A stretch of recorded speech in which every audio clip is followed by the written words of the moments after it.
Hi, I'm Justin. Also, I hate the way my voice sounds, so if you can do whatever Photoshop does to voices, make me sound awesome. And this is my lovely friend, The beauty in the eyes of the beholder, and it's just about getting into the seat of being the beholder. Hayley. I don't think you have to be particularly perceptive. I just think you have to look up. This podcast is mostly just her telling me stories. If you expose yourself to the possibility that this might be really awkward, there can be something just really cool on the other side of it. She thinks that her life and way of looking at things are Oh, I was kind of waiting on you. I thought you were getting your stuff ready. You're waiting on me? pretty normal. You got to edit out all the misinformation about the Amish. Maybe you can relate. I would like a chance to re-sing the Amish Paradise. If you want lighthearted stories All right, you want to talk about goats? and stream of consciousness, I just woke up and needed some friends, and so I bought them. then you're gonna like the Sunny Side Up podcast. Sunny side up, sunny side up, sunny side up, sunny side up. So, if you're at all like me, you may feel that you're living in a world that can be a bit overwhelming and confusing at times. I'm also a huge fan of podcasts, documentaries, docudramas, stories, and of just information in general. Between all of that and the social media and news, sometimes our brains can feel like they're on overload. Hayley and I hope that this podcast can be something of an antidote to all of that. Like little jello shots of joy and distraction. None of it is too serious or really too informative. Mostly it's just two friends who have conversational chemistry talking about whatever enters the minds of relatively ADHD people. We hope you enjoy.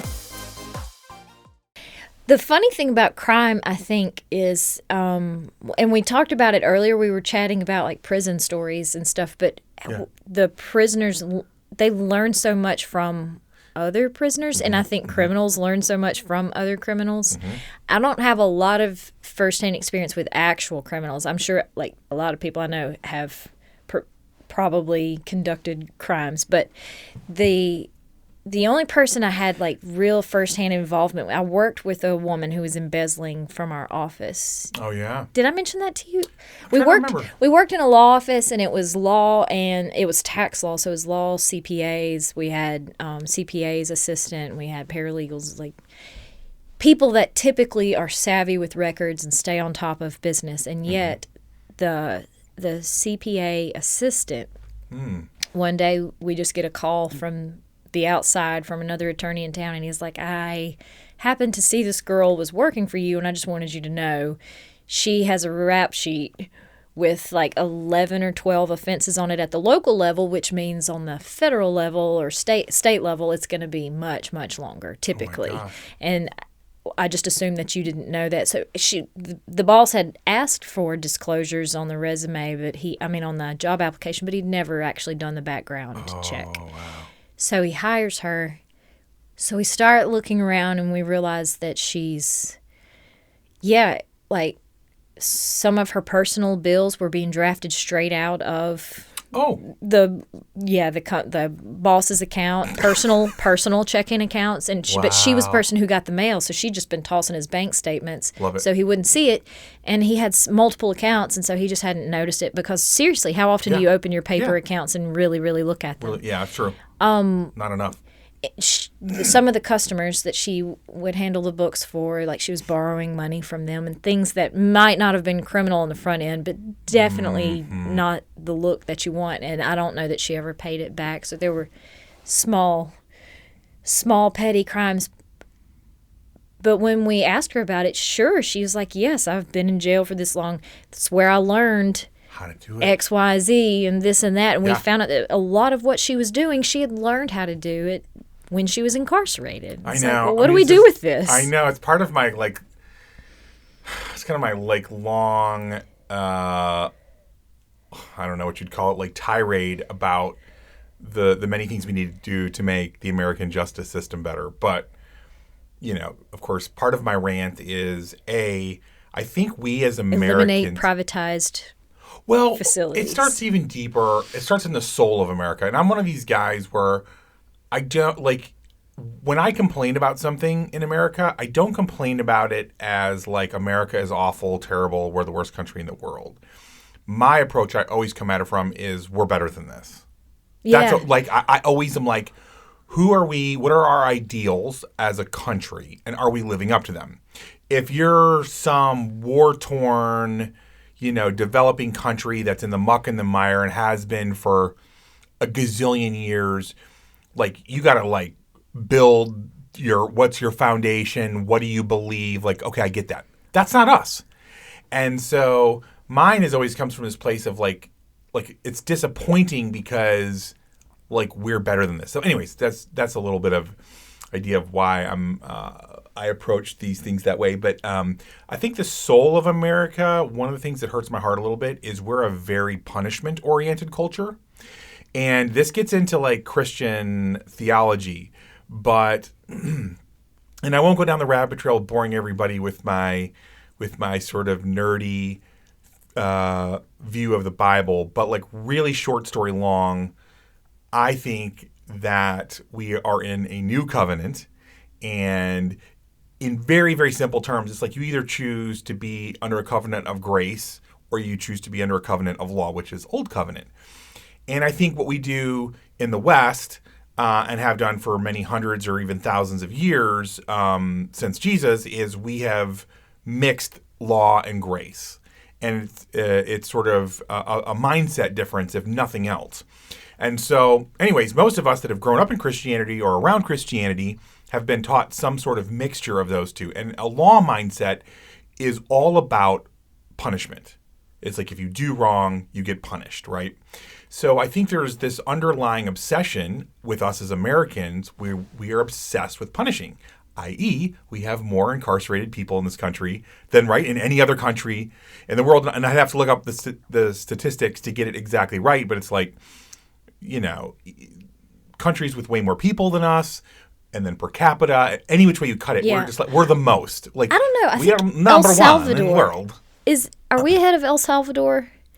I think so. There was an article about maybe El it's where Salvador's prison system this week. They're trying to develop a new facility to lock up all their gangs, and it would house like. Right, I did see that. Yeah. So maybe it's like maybe we're the most out of all developed nations, whatever it is. But I think it's not good. Whatever we are number one. It's not. We don't want to be not number in the one. Categories you want to be in. Not the category we want to be number one in. So part of that just goes to like our idea of punishment. We're obsessed with punishment.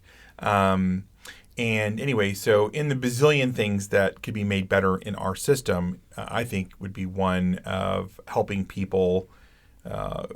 Basically treating a prisoner like a future neighbor, which is how, I can't remember if it's Finland or one of the countries that I've paid a little bit of attention to in the past, where American, what are the people that run prisons called? Warden? Like a warden, yeah. I've heard a couple of podcasts where different wardens and colonels or whatever in running large American prisons have gone over, and I wish I could remember if it's Finland. If it's not, I apologize, but it's one of those countries over there. In my very limited American geographical understanding, all of those kind of Nordic countries blend to me, so I can't remember. But whichever one it is, it's so radically different. The prisoners, when they close the door locks from their side. The prison guards don't wear prison uniforms.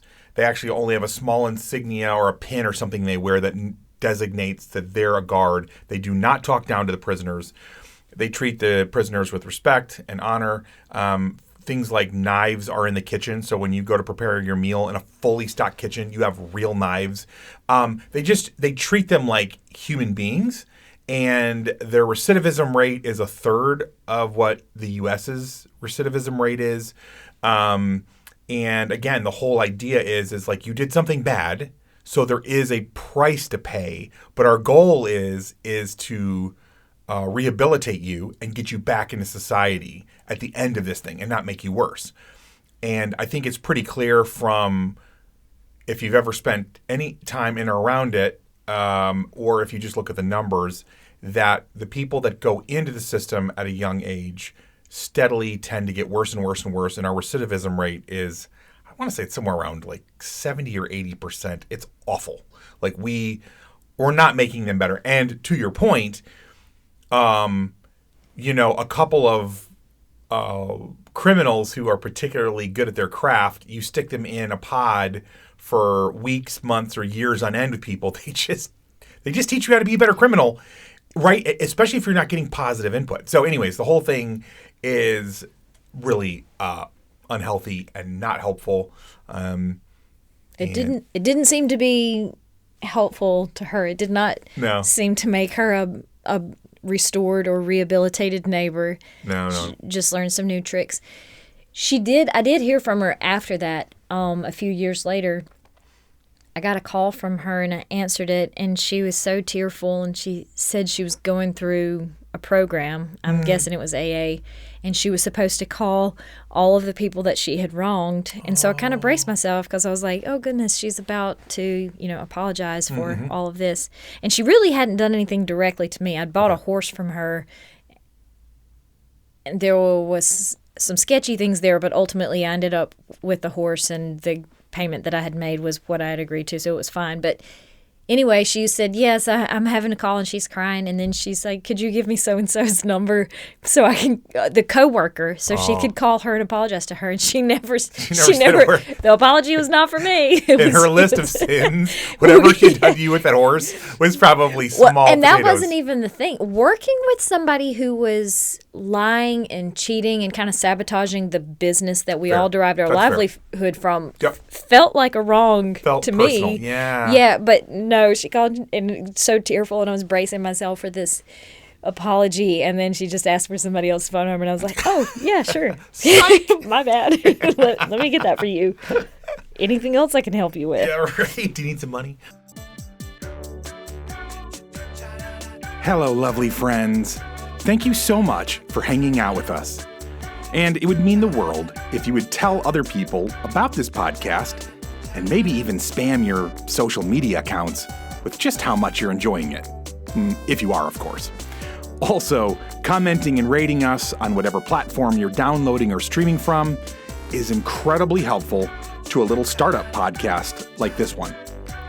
On the other hand, if you are dissatisfied with your listening experience, please leave all of that hate on someone else's podcast. Just maybe to confuse them a little bit, right? But most of all, we hope you keep looking up and looking for the sunny side of life.